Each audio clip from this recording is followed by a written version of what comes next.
কিছু মানুষ ধর্ষণ বিরোধী বিল নিয়ে প্রচণ্ড নাচানাচি করছে। আমি তাদের উদ্দেশ্যে বলতে চাই, কোনো দরকার নেই, এত নাচানাচির কোনো দরকার নেই। আমাদের ভারতে ধর্ষকদের দৃষ্টান্তমূলক শাস্তির আইন আছে।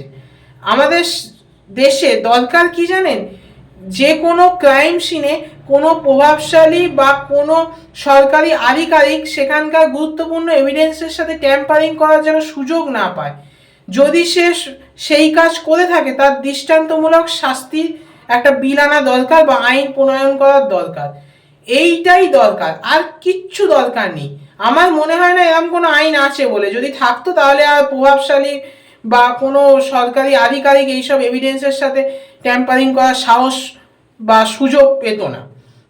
এবং আমি আরও বলে রাখি, আপনারা জানেন কি না জানি না, যে কোনো স্বামী তার স্ত্রীর সাথে লিমিটেড সম্পর্ক রাখতে হবে। আনলিমিটেড কোনো কিছু যদি করে তাহলে সে ধর্ষণের অভিযোগ আনতে পারে। বিয়ে করার অর্থ এই নয় যে ধর্ষণের লাইসেন্স তুমি পেয়ে গেছো।